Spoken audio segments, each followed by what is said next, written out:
기업을 운영하는 사람이 자꾸 저렇게 정치적인 본인의 의견을 내고 행동을 하고 사업에 전혀 도움이 안 될 것 같은데 AI한테도 물어봤거든요. 얘는 왜 이러는 거냐? 일론 머스크가 왜 정부 효율 부서의 업무를 본인이 직접 맡아서 이걸 왜 하고 있는지, 결국에는 단순한 전기차 제조업체가 아니라 AI, 모빌리티 플랫폼 기업으로 전환시키는데 사실 이 부분이 핵심인 것 같아요.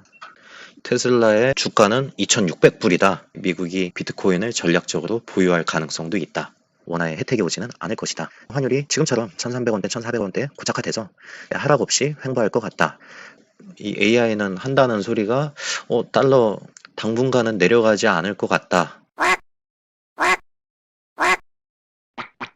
오늘 주제는 테슬라 그리고 일론 머스크에 대해서 FSD하고 로보택시 사업과 오너리스크, 주가, AI 관련된 내용 되겠고요. 참고로 리딩하거나 주식을 분석하는 채널 아닙니다. 일단 FSD는 이제 풀 셀프 드라이빙의 약자고요. 영상을 하나 보여드리겠습니다. Okay, so no left, so it does look like it's doing that right turn. Yep, sweet. And off we go. 예, 이런 식으로 운전자가 개입을 안 하고 차가 스스로 운전을 하는 그런 기능으로도 이해하시면 될 것 같아요. 그래서 지금은 이제 버전 13까지 나온 걸로 알고 있고, 예, 그렇습니다. 그다음에 이제 로보택시 이렇게 생겼죠. 페달도 없고 스티어링도 없고 그냥 말 그대로 자율주행하는, 그러니까 운전을 하는 그런 택시가 되겠고, 지금 테슬라가 사실 가장 밀려고 하고 있는 주력 사업 중에 하나로 이해를 하면 될 것 같아요. 이렇게 생긴 차량이 있고, 요거는 2인승입니다. 그리고 미니밴처럼 생긴 이제 모델이 있고, 로보밴이라고 하더라고요. 로보택시 비즈니스 전망. 일단은 뭐 경쟁 업체들이 뭐 바이두도 있고 뭐 비아디에서도 나오고 다양한 업체에서 하고 있는데, 그 중에 이제 알파벳 자회사 웨이모라고 있습니다. 얘네들 로보택시 사업하는 애들인데 우버하고 협업을 하고 있는 중입니다. 그래서 우버 플랫폼에 얹어서 하고 있죠. 이제 가장 큰 특징이라고 한다면은 레이더하고 라이다, 뭐 비전도 좀 쓰는 걸로 알고 있는데, 테슬라 같은 경우에는 오로지 카메라로만, 비전으로만 하고 있는 그런 차이가 있죠. 생산 물량에 대한 이제 자료인데, 뭐 이제 작년에 줄어들었어요. 요인들이 여러 가지가 있다고는 하는데 이렇게 줄어든 모습을 볼 수가 있죠. 로보택시 비즈니스를 하게 되면 이제 일주일에 한 10시간에서 100시간 정도 사용을 하고 있는데, 렌트를 할 수 있게 확장을 해서 그렇게 사용량을 늘려나가고 하면은 이제 단순하게 이런 뭐 일주일에 100시간이 아니라 이제 24시간 더 사용할 수 있게 되니까 차량의 가치가 한 5배에서 10배로 이제 늘어날 것이다. 예, 이런 얘기를 하고 있고, 이제 서비스 비용은 1마일에 20센트, 그러니까 이걸 이제 킬로미터하고 원화 환산하면은 한 1km당 170원 정도 그렇게 잡히는 것 같습니다. 차량 가격은 한 3만 불 이하가 될 거다. 예, 이렇게 얘기하고 있고, 뭐 이게 맞는 얘기인지는 모르겠어요. 근데 궁극적으로는 이제 차량 가격이 15,000불까지 그렇게 떨어질 수 있게 만들 수 있다라고 하고 있는데, 예, 그거는 뭐 해봐야 알겠죠. 이제 기업 가치를 2030년 기준에서 34조 달러, 지금 환율로 기준하면은 4경 되는 거네요. 예, 그렇게 보고 있는 것 같습니다. 다시 돌아가서 시장에서 바라보는 시각은, 차량 판매가 줄어든 거 상관없어. 왜냐하면 이제 단순 제조업체가 아닌 AI, 모빌리티, 로보택시 서비스를 하는 플랫폼 기업으로 될 거기 때문에 이 부분이 핵심인 것 같습니다. 그러하기 때문에 이러한 기업 가치로 보고 있다. 그래서 이제 아크 인베스트먼트에서 이걸 낸 건데, 얘네가 불적으로 좀 평가를 하는 그런 회사로 알고 있거든요. 그래서 그 부분들을 감안해서 보면 좋을 것 같아요. 마냥 장밋빛으로만 보면 안 되는 거니까. 제가 실은 이 영상을 만든 이유가 페이지거든요. 이해가 좀 안 되는 거예요. 기업을 운영하는 사람이 자꾸 저렇게 정치적인 본인의 의견을 내고 행동을 하고 사업에 전혀 도움이 안 될 것 같은데 AI한테도 물어봤거든요. 얘는 왜 이러는 거냐?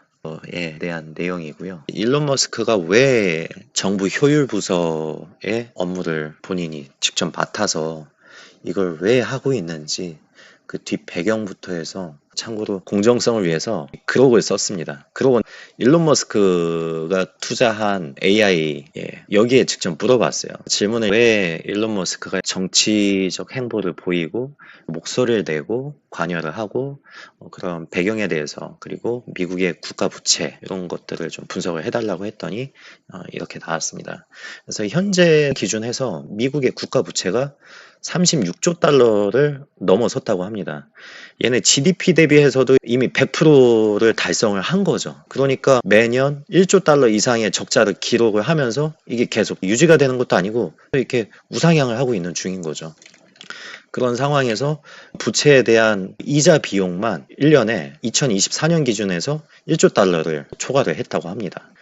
이거는 우리가 천조국이라고 불렀던 미국이 쓰는 국방 예산 8,500달러도 이미 넘어선 거죠. 이러한 배경이 있다. 이 부채의 구성은 뭐 64%가 소셜 시큐리티하고 메디케어, 그다음에 뭐 기타 복지 또는 국방비, 부채 이자가 13%. 하고 뭐 4%가 이제 공무원 급여, 운영비 뭐 이렇게 된다고 하네요. 부채가 많은 건 알겠어. 나라의 빚이 많은 거는 알겠는데 그래서 도지가 그걸 해결을 할 수 있는 거냐 했더니 이제 머스크가 하는 얘기는 자기네가 2조 달러 절감을 위해서 도지가 한번 힘을 써 보겠다라고 얘기를 했죠. 공무원들 인력 감축하고 막 이런 거 건들고 하는데 현재까지 뭐 1,050억 달러 절감을 했다고 주장을 하고 있는데 공무원도 해고를 20만 명 진짜 단위가 여기는 뭐 우리하고는 좀 다른 것 같아요. 이 미국의 재무부 시스템에도 접근을 해서 비효율적인 거, 뭐 사기 이런 것들 이제 지금 하고 있다라는 얘기고요. 다만 지금 법적으로 논란이 되고 있다. 뭐 이런 얘기가 있죠. 이렇게 하게 되면 단기적으로 보면은 연간 지출의 한 1, 2% 정도는 건들 수 있다라고 보고 있는 것 같아요. 근데 그렇게 해도 전체 적자로 놓고 봤을 때는 터무니없이 부족한 숫자인 거죠. 이걸 만들기 전부터 아니 도지가 저렇게 하는 게 계속 쇼로밖에 안 보였거든요. 저게 될까부터 해서 계속해서 반발 목소리만 나오고 어떻게 보면 양극화로 가는 행동들로밖에 안 보였거든요. 한국뿐만이 아니라 미국에서도 되게 안 좋거든요. 뭐 미국 같은 경우에는 공화당하고 민주당이 있는데 서로가 공화당 입장에서는 민주당이 하는 거를 보고 쟤네가 하는 건 다 틀려. 뭐 못 믿겠어. 쟤네 다 거짓말하는 거야. 반대쪽도 마찬가지로 그렇게 보고 양극화가 되게 심하거든요. 과연 도지가 잘 할 수 있을까? 지금 하고 있는 것들이 실질적으로 도움이 될까? 직접적으로 도움이 될까에 대해서 의구심이 있었는데 그럴 수밖에 없는 게 구조적으로 이 연방 지출의 대부분 64%가 의무 지출 껴있다는 얘기예요. 그러니까 손을 댈래야 댈 수가 없는 부분이다 이거죠. 메디케어 쪽 안 건든다고 했지. 국방비도 건들 수가 없고. 뭐 법적인 제약도 있고 해서 도지가 하는 일은 한계가 있다. 아, 그럼 오케이. 도지가 하는 일이 이 국가의 지금 재정 상황이 이렇게 부채가 심각하니 국민들에게 환기시키기 위한 공포 전략으로 이해를 하면 되는 거냐 이렇게 물어봤더니 이제 뭐 단순하게 그렇게만 볼 수는 없지만 이제 부채의 심각성을 강조해서 대중의 관심을 끌고 이를 통해서 개혁의 정당성을 확보하려는 의도가 있을 수 있다라고 얘기를 해요. 아, 개혁의 정당성, 그러니까 뭔가 개혁을 하려고 하는 거구나 라는 거죠. 근데 트럼프가 지금 하고 있는 짓들이 관세 전쟁부터 해서 여러 가지 일들을 지금 많이 하고 있잖아요. 아, 거기에 대한 정당성 확보다. 그럴 수도 있나요? 그럴 수도 있겠네요. 예. 그래서 뭐 어찌되었건 2조 달러는 돈 아니냐 뭐 이런 지출도 어쨌든 삭감을 하고 공무원 감축하고 구조를 개편을 하겠다 이거죠. 예. 그렇게 해서 이 심각성을 환기시키고 심리전을 하는 거구나 또 이해를 했어요. 그래서 정치적 지지 기반 강화, 보수층 공화당 트럼프 쪽에 그 지지하는 기반을 강화를 시키겠다. 그러한 도구로 도지를 지금 쓰고 있다 이거죠. 어떻게 보면 총알바지로 도지를 쓰고 있다. 그다음에 경제적으로 구조를 이제 좀 바꾸겠다. 왜냐하면 지금 부채가 줄어드는 게 아니라 증가를 하고 있는 중이다 보니까 그래서 이자 비용이 계속해서 더 부담이 되고 있는 상황이다 보니까 뭐 장기적으로 놓고 봐도 어찌되었건 이 구조를 경제적으로 재무 구조를 바꿔야 되는 건 분명한 거예요. 어찌되었건 하긴 해야 되는 건데 이런 식의 어떤 공포 전략도 쓰고 충격요법을 쓰고 있다로 이거는 이해가 되는 것 같아요. 요지는 공포 유발 전략을 통해서 국민들에게 국가의 재정 상황을 환기를 시켜줘서 궁극적으로는 구조를 개혁하고 권력을 또 이제 공고히 하는 그런 목적이 있겠다라고 보이는 것 같습니다. 도지의 역할은 공포 전략 이상으로 트럼프와 머스크의 정치적, 경제적 비전을 실현하려는 실질적인 도구다 이거죠. 거기에 도지는 총알바지를 하고 있는 거고, 이제 그럼에도 불구하고 부채 문제 해결에는 당연히 부족하니까 얘가 시나리오를 몇 개를 보여줬어요. 그 중에서 가장 가능성이 높은 시나리오로는 부채가 계속 증가하는 시나리오입니다. 좀 비관적이긴 한데 이게 가장 가능성이 높대요.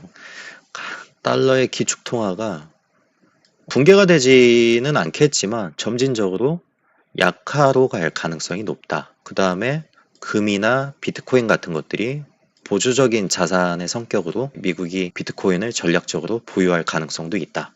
라고 얘는 얘기하고 있어요.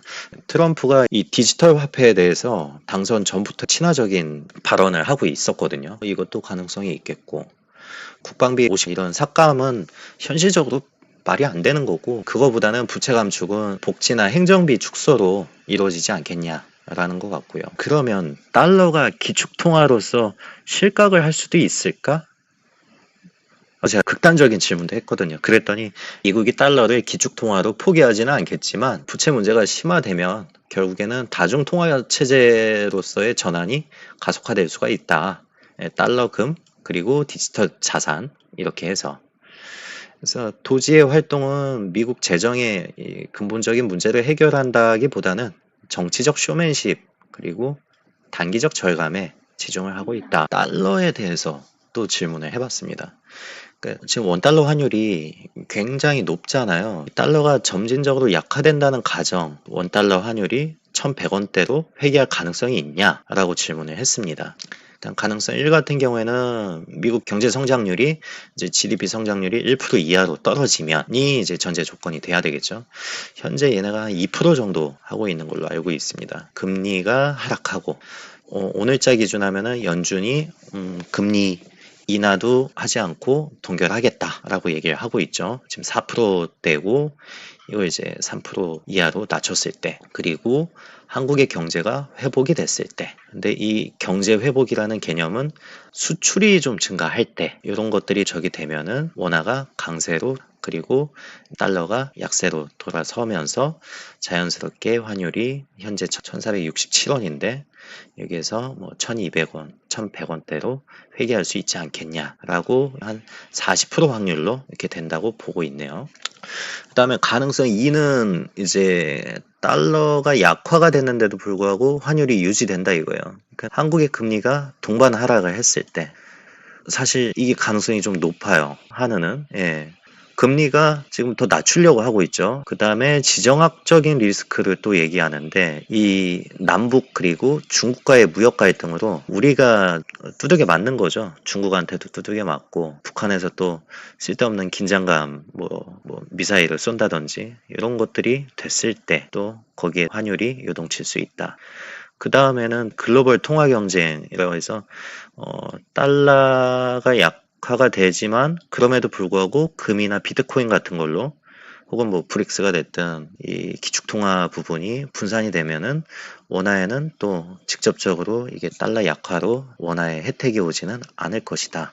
그래서 그냥 환율이 지금처럼 1,300원대, 1,400원대에 고착화돼서 이제 하락 없이 횡보할 것 같다. 그 확률이 제일 높았어요. 50%. 이 질문은 사실 이 환율은 물론 우리가 다른 것들에도 관심이 있겠지만 특히 미국 주식을 매매하시는 분들한테는 환율도 되게 중요하죠. 이 AI는 한다는 소리가 달러 당분간은 내려가지 않을 것 같다라는 소리를 하고 있어요. 과거 1800년도에 이 영국에서 산업혁명이 났을 때 러다이트 운동이 있었죠. 러다이트 운동은 과거에 산업혁명이 나면서 이 일반 노동계급 측에서 일자리를 빼앗긴 거죠. 그러면서 기계를 부수고 했던 운동이 되겠습니다. 로보택시 서비스가 본격화가 되면 그만큼 파급력이 크니까 과거에 있었던 이 러다이트 운동과 유사한 거 충분히 날 수 있다라고 전망하는 사람들도 있더라고요. 현재 머스크의 이 정치적 행보는 명백히 테슬라의 단기적 손실이다. 왜냐하면 차량 판매가 감소가 됐고, 그런데 장기적으로 보면은 트럼프와의 동맹이 규제 완화와 자유주행 상용화를 앞당겨줄 것이다. 경쟁 우위를 확보할 가능성이 있다. 이렇게 보는 것 같아요. 결국에는 단순한 전기차 제조업체가 아니라 AI, 모빌리티 플랫폼 기업으로 전환시키는데 기여할 수 있다. 사실 이 부분이 핵심인 것 같아요. 리스크도 있죠. 만약 28년 대선에서 이제 공화당이 패배를 하거나 유럽 내 반감이 더 고조가 되면 로보택시 사업에 도움이 되려면 물론 기술적으로 완성도도 있어야 되고 소비자의 신뢰도 다시 회복이 돼야 되고 현재로서는 머스크의 이 정치적인 이미지가 이를 저해하는 요소로 작용을 하고 있다. 이걸 극복을 못하면 택시 사업이건 뭐건 성공이 어렵지 않겠냐라는 얘기예요. 결론을 내보면은 그 트럼프가 맨날 머스크 칭찬하는 진짜 애국자다 그러한 생각도 있겠지만 단순하게 그것만 갖고 이 일을 하고 있는 건 아니다. 이 로보택시 사업에 도움이 된다라고 보고 있는 것 같아요. 그러하니까 이렇게 정치적으로 정책적으로도 이를 보고 있는 것이 아닌가라고 보여집니다. 그래서 앞에 러다이트 운동처럼 공화당이 어찌되었건 보수고 노동자하고 가까운 부분도 있다 보니까 그 다음에 또 논란이 된 게 이거죠. 아니 뭔지 아시죠? 이제 나치식 병내잖아요. 예전에 그 히틀러가 했었던 이거는 빼박인 거죠. 머스크도 분명하게 자기가 이런 행동을 한 거에 대해서 전혀 후회하지 않는다 이러고 있고 이 짓은 왜 한 건가 또 궁금해서 살펴봤어요. 했더니 배경을 먼저 보겠습니다. 기가 팩토리가 3개가 있는데 미국에 있고 중국에 있고 그 다음에 또 하나가 독일에 지었어요. 근데 이게 동독에 있습니다. 그리고 이 동독 이 공장이 있는 곳에 AFD 이 당이 이 동독이 이 얘들의 정치적 기반이에요. 일단은 그런 내용이 있다라는 거고요. 뭐 그렇든 저렇든 아니 이걸 왜 해? 네 사업하고 무슨 관계가 있어? 너무 이해가 안 돼서 실은 요거 관련해서는 질문을 정말 많이 했거든요. 근데 그 중에서 이제 일부만 발췌해서 갖고 왔는데 독일 내 사업과 이해관계가 뭐냐? 그 독일에 있는 테슬라의 기가 팩토리가 이제 동독에 있고 이제 이 AFD 당이 뭐냐면요. 독일에 있는 극우 정치 당입니다. 딱 이 나치즘 비스무리하게 이렇게 해요. 얘들이 또 주장하는 게 경제 규제를 완화하고 독일이 EU 탈퇴를 해야 된다라고 주장하는 당이 AFD 당이에요. 이게 정말 이게 과연 실현이 될까 하겠지만 어쨌든 이런 당입니다. 머스크가 전기자동차 제조해서 판매 때도 그래 왔었지만 로보택시 사업을 EU에서 또 하려고 보니까 온갖 규제 그리고 독일의 이 관료주의적 절차에 계속 불평불만을 했거든요. 올해 보면 1월 달에도 불만을 얘기를 트위터에도 했었고 거기에 대해서 완화에 대한 지지를 해줄 수 있지 않겠냐 라는 내용인 것 같고요. 근데 이것도 과연 실현성이 있을 것이냐. 그 다음에 이제 테슬라 같은 경우에는 배터리 생산을 하려면 막대한 전력이 필요한데 이제 러시아와의 관계 개선 필요로 하는데 AFD 같은 경우에는 러시아하고 관계 개선을 해야 된다. 에너지 독립을 해야 된다. 그 이해관계가 맞아 떨어지는 거죠.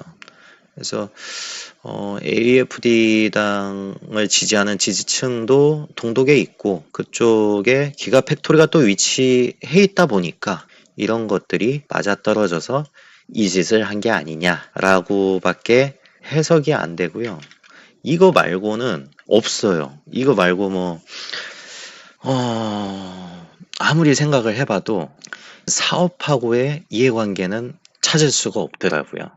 그 외에 본인의 신념이나 자유 뭐 이런 측면에서 본다면은 뭐 그거는 뭐 오케이 할 수 있을지 모르겠는데 그거 이거 외에는 이러한 한 행동으로 인해서 유럽에서 뭐 테슬라 차량 판매 감소 그리고 이미지 브랜드 가치 하락 후폭풍이 어마무시했거든요. 과거형도 아니고 현재 진행형이거든요. 진짜 이해할 수 없는 부분인 거죠. 지금도 이해 좀 안 되는 것 같아요. 제정신인가?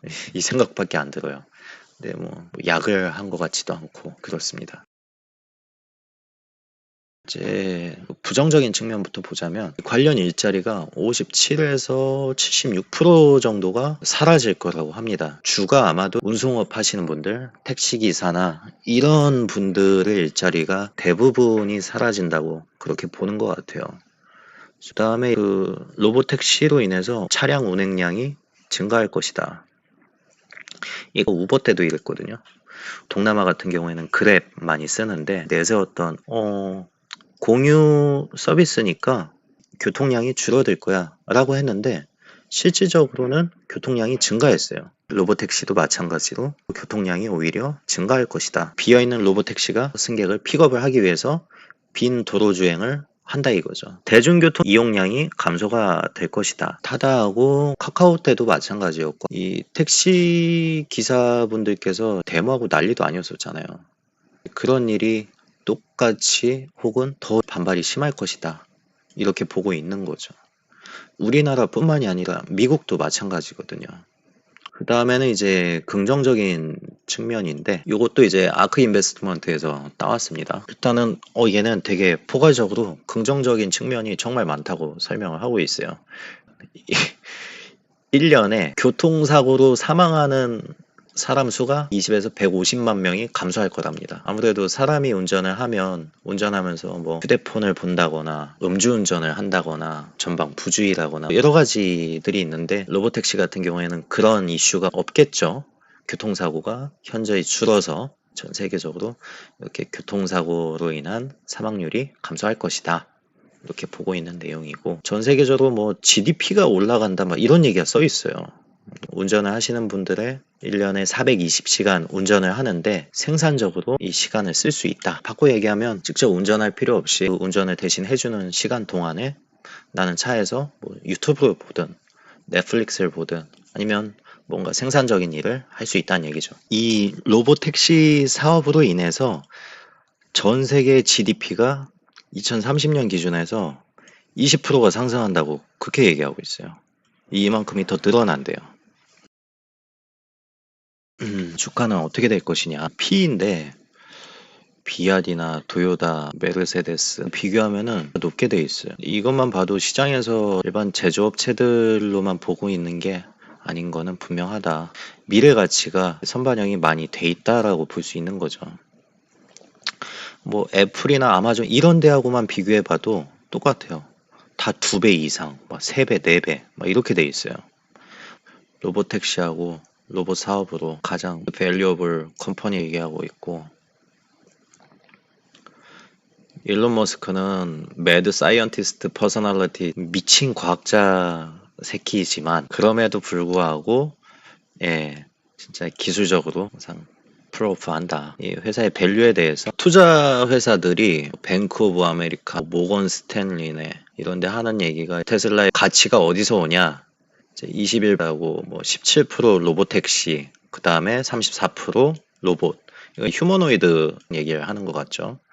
뱅크 오브 아메리카도 로보택시하고 28 셀프 드라이빙 소프트웨어 서브스크립션 FSD 구독에 대해서 온다. 모건 스탠리는 뭐 21%하고 39% 구독에서 온 아크 인베스트먼트 매니지먼트 하는 얘기가 2029년 기준에서 테슬라의 주가는 2,600불이다 이러고 있는 거죠. 트럼프 당선된 후부터 쫙 올라갔다가 지금 여기에서 이렇게 찔끔 올라와 있는 거죠. 이거 24일차인데 단타는 절대 하면 안 되는 주식인 것 같아요. 오너 리스크가 가장 큰 것 같고요.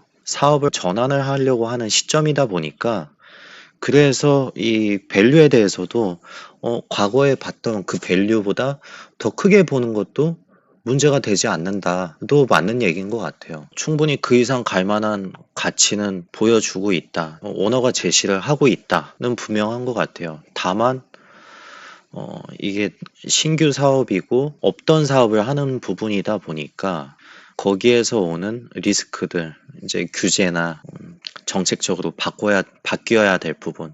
그래서 그런 부분 때문에 도지를 시작을 했었던 것 같고, 여러 가지가 맞물려서 과연 그걸 해결을 잘 할 수 있을 것인가, 기술적으로는 또 어떻게 해결을 할 것인가가 남아있는 것 같아요. 버전 13 주행하는 거 이렇게 영상들 보고 하면은 야, 이거는 이미 된 것 같은데 싶은 부분들 많이 보이거든요. 이제 일부러 장난치는 영상들도 있고 한데, 이거 규제만 잘 해결을 한다고 하면은, 테슬라의 주식 가치는 이 회사의 밸류는 충분히, 지금 선반영돼 있는 게 아니라 아직 덜 반영돼 있다라고 보는 것도, 잘못되지 않은 것 같습니다.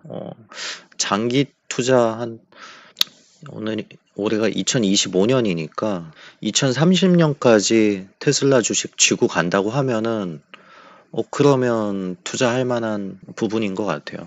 참고로 저는 환율이 좀 내려가고 사고 싶은데 안 내려가서 환율이 좀 내려가야 추매를 하든 매수를 하든 할 텐데 참 환율도 고공행진이고 내려올 가능성도 또 당분간 없다고 하니까 오늘은 여기까지고요. 2부로는 테슬라의 휴머노이드에 대해서도 좀 살펴볼 예정입니다. UCTV 구독과 좋아요, 알림 설정 부탁드리겠습니다. 고맙습니다.